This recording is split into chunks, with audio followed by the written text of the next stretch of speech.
पहिया कमजोर पड़ता है तो सुव्यवस्थित समाज की परिकल्पना भी नहीं की जा सकती है। बस बस बस साधु साहेब, अरे तो और क्या करेगा, परमात्मा के यहाँ जब अकल फट रही थी तो देर से पहुंचा था क्या? साधु साहब, अरे जो पसीना है वो किस लिए? अरे हंसता क्यों? अरे हमने भी जवानी में बहुत कसरतें की हैं, कलसों से नहाता था लोटों की तरह। ये तख्त क्या चीज है, मुझे सीधा कर। और हाँ, मेम साहब के कमरे में से दरी उठा ला और धोबी के यहाँ से चद्दर भी, जल्दी जा जल्दी। मैं कहती हूँ तुम्हें सब धोती की क्या जरूरत पड़ गई? धोती? हाँ, अभी अभी तो बदल कर आए हो, फिर ना जाने किस लिए। अरे मगर तुमसे धोती किसने मंगा ली? अरे यही तो कह रहा था। क्या रे रतन, तेरे कानों में डांट लगी है क्या? मैंने कहा था कि धोबी कहाँ से चादर आई है उसे लेता, अब तेरे लिए दूसरा दिमाग कहाँ से लाऊं? उल्लू कहीं का। अच्छा जा, पूजा वाली कोठरी में लकड़ी के बक्स के ऊपर जो धुले कपड़े रखे हैं ना, उसी में से एक साफ चद्दर ले आ। जल्दी जा और गिराना नहीं, वरना गंदी हो जाएगी। और दरी कोने में पड़ी तो है, देखो वहाँ रखी तो है। और हाँ, मेम साहब के कमरे में से हारमोनियम उठाला और सीधा जल्दी जा जल्दी। लेकिन वो तुम्हारी लाडली बेटी तो मुँह फुलाए पड़ी है। मुँह फुलाए? हाँ। और तुम उसकी माँ किस मर्ज की दबाओ? जैसे तैसे करके वो लोग पकड़ में आए, अब तुम्हारी बेवकूफी की वजह से सारी मेहनत बेकार जाए तो मुझे दुश्मन देना। तो मैं ही क्या करूं? सारे जतन करके तो हार गई हूँ। तुम ही ने उसे पढ़ा लिखा कर इतना सर चढ़ा रखा। अच्छा। मुझे तो पढ़ाई लिखाई के जंजाल समझ में आते ही नहीं। अपना जमाना अच्छा था, आई पढ़ ली, हिंदी सीखी और बहुत हुआ तो स्मृति बोधनी पढ़ ली।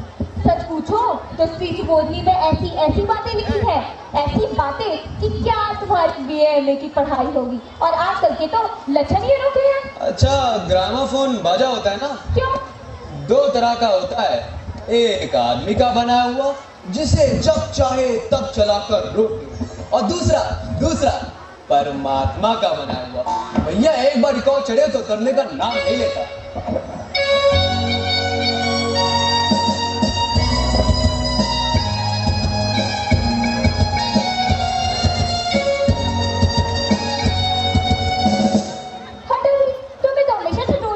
रहती है, ये तो होता नहीं कि सुमा को राह पर ले आते। अब देर ही कितनी रह गई है उन लोगों के आने में। अरे तो हुआ क्या? अरे तुम्ही ने तो कहा था उसे जरा ठीक ठाक करके नीचे लाना। आजकल तो लड़की जितनी भी सुंदर हो, बिना ठीक ठाक के भला कौन देखता है। इसी मैंने इसके कमरे में पाउडर वगैरह रख दिया था, लेकिन वो लड़की ना जाने उसको इन सब चीजों से किस जन्म की नफरत है। मेरा ऐसा कहना ही था कि बस आंखों में वो लपेट कर लेट गई। मैं तो बात आई तुम्हारी इस लड़की से। ए भगवान, ना जाने कैसा दिमाग है इस लड़की का। और ना आजकल के जमाने में लड़कियों के सारे तो पाउडर का कारोबार चलता है। अरे मैंने तो पहले ही कहा था उसको सिर्फ इंटर पास करा देते, कम से कम लड़की अपने हाथ में तो रहती, इतनी परेशानी ना उठानी पड़ती। लेकिन तुम्हें कदे भी जुआ बता तो नहीं है। मैंने कल ही चीज बता दी थी कि उनके सामने जिक्र थोड़ा ढंग से होगा, मगर तुम तो सब चीज बोले रहती हो। उनके आ जाने तक तुम पता नहीं क्या क्या बोल दोगी। अच्छा बाबा, मैं नहीं बोलूंगी, तुम्हें जो करना है सो करो। हाँ। बस मुझे मेरा काम बता। तो सुनो, सबसे पहले उमा को जैसे हो तैसे तैयार कर लो जी। ना सही पाउडर वैसे कौन सी बुरी है। और हाँ, उससे पान भिजवा देना। अच्छा नाश्ता तो तैयार है ना? वो देखो आगे रतन, ला बाजा। हाँ अब इस तरफ जा, चादर खोल जल्दी से। नाश्ता तो तैयार है, मिठाई तो ज्यादा खाएंगे नहीं। कुछ नमकीन चीजें बना दी है, घर रखे हैं ही, चाय तैयार है और टोस्ट। लेकिन मक्खन तो आया ही नहीं। क्या कहा? मक्खन नहीं आया? और तुम्हें भी किस वक्त याद आई है? वाह, तुमको पता भी है मक्खन वाली की दुकान कितनी दूर है? अब तुम ये बताओ, रतन यहाँ पे काम करेगा कि मक्खन लेने जाए? दफ्तर के चपरासी से भी बोल दिया था आने के लिए, लेकिन वो अपने ही नवाब है। तो यहाँ का काम कौन ज्यादा है? कमरा लगभग ठीक ठाक है ही, नाश्ता बगल वाले कमरे में ट्रे में रखा है, तो तुम्हें पकड़ा दूंगी। एक आध चीज खुद ले आना, तब तक रतन मक्खन भी ले आएगा। सिर्फ दो ही आदमी तो है। हाँ, एक गोपाल प्रसाद और दूसरा उनका बेटा। जरा उमा से कह देना थोड़ा करीने से आए। जी। क्या करें, ये लोग ऐसे ही हैं। गुस्सा तो बहुत आता है इनके दकियानुसी ख्यालों पर। मतलब खुद सब पढ़े लिखे हैं, वकील हैं, सभा सोसाइटी में जाते हैं, लेकिन लड़की ऐसे चाहते हैं जो ज्यादा पढ़ी लिखी ना हो। और लड़का? अरे बताया तो तुम्हें, अगर बाप शेर है तो लड़का सवा शेर। BSc करने के बाद लखनऊ के मेडिकल कॉलेज में पढ़ाई करना। कहता है शादी का सवाल दूसरा है और तालीम का दूसरा। क्या करें यार, अपनी मजबूरी है। अपना ही फायदा है, वरना ऐसे बाप बेटे को मैं थोड़ी थोड़ी सुनाता, ऐसे थोड़ी थोड़ी सुनाता। बाबूजी क्या हुआ? कोई आ रहे हैं। अरे प्रेमा जल्दी करो, बोलो अभी के। अरे दुनिया में क्या कर रहा है? मक्खन आने का सब चौपट कर दिया। पैसे अरे बेवकूफ, उस दरवाजे से नहीं, पीछे के दरवाजे से जा। और उमा जल्दी करो, उमा से कह देना थोड़ा गाने की। जी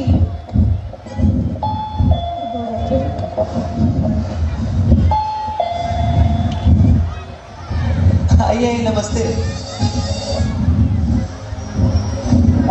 बैठ जाओ।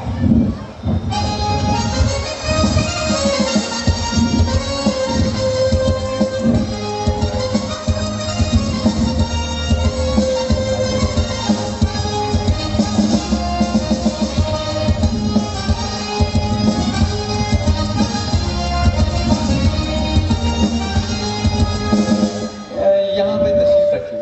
जी ये पेट मुझे दे दीजिए। अच्छा, मकान ढूंढने में ज्यादा तकलीफ तो नहीं है आपको? नहीं नहीं, टांगे वाला जानता था और फिर हमें तो यहाँ नहीं था भाई, रास्ता मिलता कैसे नहीं। अरे अरे, ये तो आपकी बड़ी मेहरबानी है, वरना हमने आपको तकलीफ दी थी। अरे नहीं साहब, जैसा मेरा काम वैसा आपका काम। भाई अपने लड़के की शादी तो करनी है, बल्कि यूँ कहिए कि मैंने आर्ट के लिए खासी परेशानी कर दी। अरे अरे, आप तो मुझे कांटों में घसीटने लगे, तो आपके सेवक ही हैं। और बताइए शंकर बाबू, कितने दिनों की छुट्टियां हैं? जी कॉलेज की तो छुट्टियां नहीं हैं, बस वीकेंड में ही चला आया था। अच्छा ये बताइए, आपके जो कोर्स खत्म होने में लगभग साल बताओ। यही कुछ साल 2 साल। साल 2 साल? जी वो ना मैं 1 आध साल का ना मार्जिन लेकर ही चलता हूँ। वो असल में बात ये बाबू राम स्वरूप, ये शंकर एक साल बीमार हो गया था। क्या बताऊं साहब, इन लोगों को इसी उम्र में सारी बीमारियां सताती हैं। एक हमारा जमाना था कि स्कूल से आकर दर्जनों कचौड़ियां उड़ा जाते थे, मगर फिर जो खाना खाने बैठते वैसे की वैसी भूख। अरे भाई साहब, कचौड़ियां भी तो उस जमाने में पैसे की 2 आती थी। हाल तो ये था कि 4 पैसे में ढेर सी मलाई आती थी और अकेले 2 आने की हजम करने की ताकत थी, अकेले। और अब तो बहुत सारे खेल वगैरह भी होते रहते स्कूलों में, तब ना कोई टेनिस जानता था, ना ये वॉलीबॉल, ना ये बैडमिंटन। हाँ कुछ लोग हॉकी क्रिकेट खेला करते थे कभी कभार, मगर मजाल है कि कोई ये कह जाता कि ये लड़का कमजोर है। अरे भाई साहब, उस जमाने की बात ही कुछ और थी। अरे हाँ भाई साहब, मैं सच कहता हूँ, पढ़ाई का ये हाल था कि एक बार जो कुर्सी पर बैठे तो 12 घंटे की सीटिंग हो गई। 12 घंटे। मैं सच कहता हूँ, उस जमाने में मैट्रिक भी वो अंग्रेजी लिखता था फर्राटे की, कि आजकल के ये MA BA भी मुकाबला नहीं कर सकते। हाँ भाई साहब, ये तो आपने बिल्कुल सही। माफ कीजिएगा बाबू राम जरूर, उस जमाने की जब याद आती है ना, तो अपने आप को जब्त करना जरा मुश्किल हो जाता है। अरे भाई साहब, वो तो एक रंगीन जमाना था, रंगीन जमाना।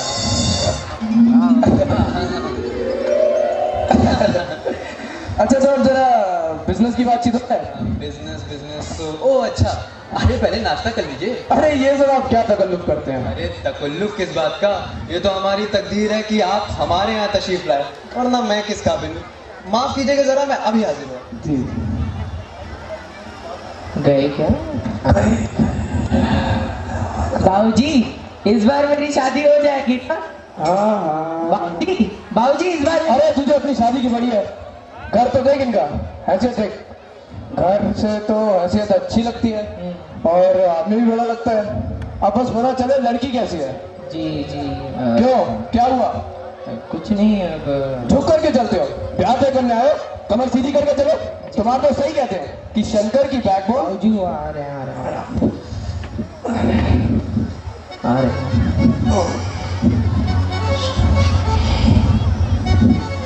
अरे आखिर आप माने नहीं। लाइए, वेट मुझे दे दीजिए। अच्छा ये बताइए, आपको विलायती चाय पसंद है हिंदुस्तानी? अरे नहीं साहब, मुझे आधा दूध और आधी चाय दीजिए और जरा चीनी ज्यादा डालिएगा। लाइए लाइए। भाई वैसे मुझे तो यह नया फैशन पसंद नहीं।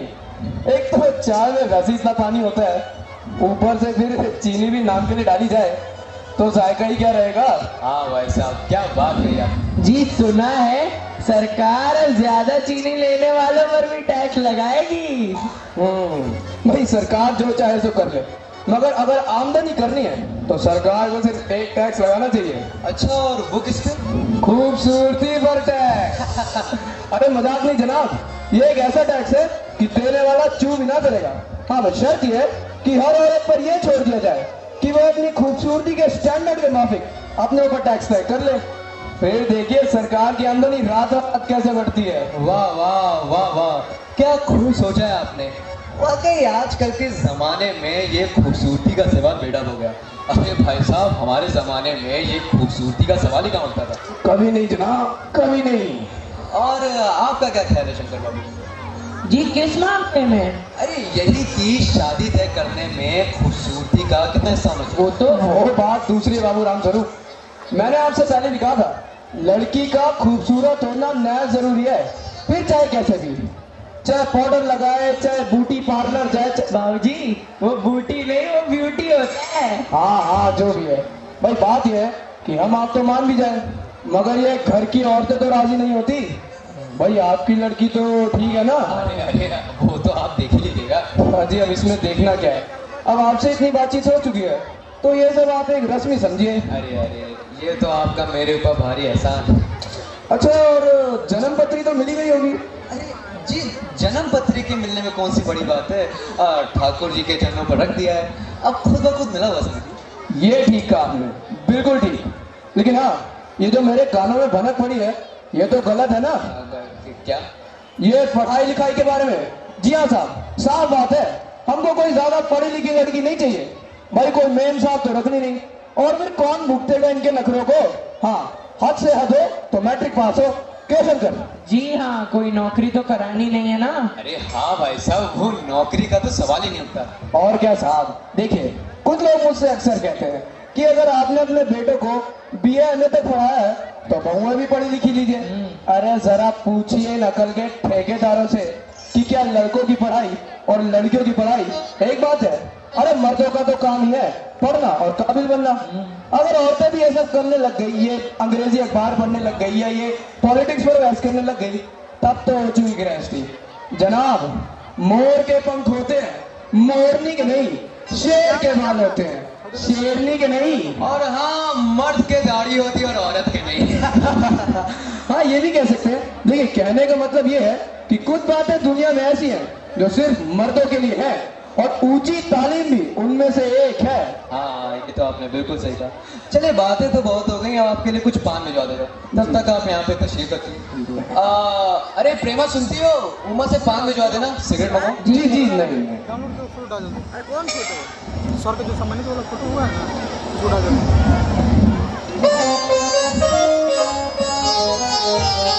जल्दी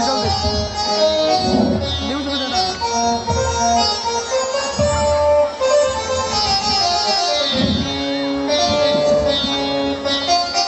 चश्मा? अरे वो कुछ महीनों से इसकी आंखें दुखने लगी थी, तभी चश्मा लगाना। पढ़ाई लिखाई की वजह से तो नहीं ना कुछ? नहीं जनाब, वो तो मैंने अर्ज किया ना। बैठो बेटी, बैठो। और आप भी बैठ जाइए। अरे नहीं बैठे। भाई चाल में तो कुछ खराबी है नहीं, चेहरे पर भी छवि है। हाँ, कुछ गाना बजाना सीखा है? अरे हाँ, सितार, हारमोनियम सब बजा लेती है। सुनाओ बेटा एक आध गीत। नंबर बोल। 82 53 27 से 27 मोरे तो गिरधर गोपाल, ना कोई दूसरा, ना कोई।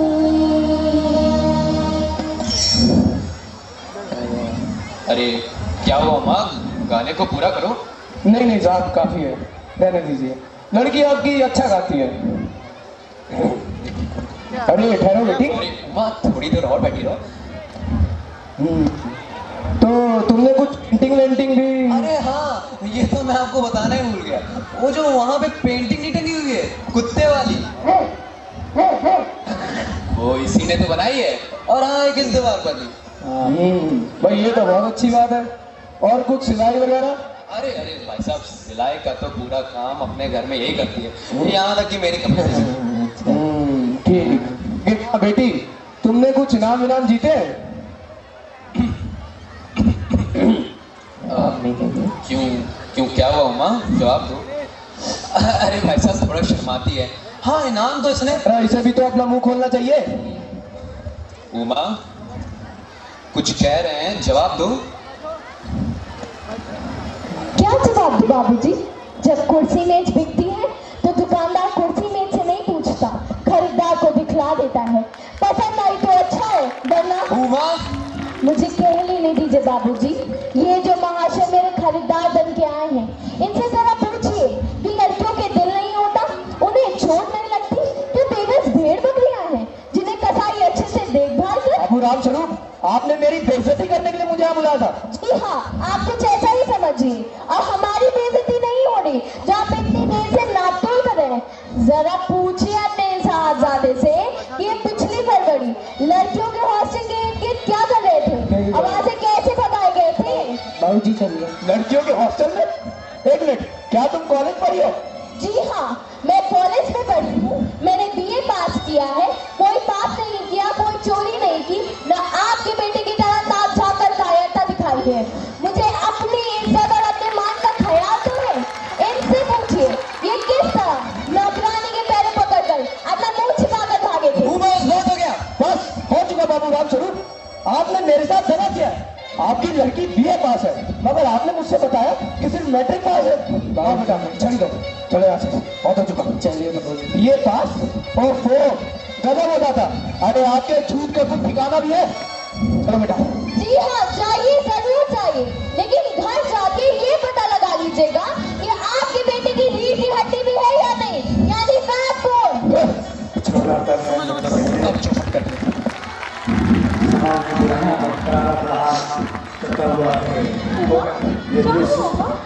बेटी तुम नहीं? बाबूजी मैं ले आया मक्खन। अब आप ही बताइए कि क्या करूं मैं इस मक्खन का। एक बार फिर जोरदार तालियां बच्चों के लिए।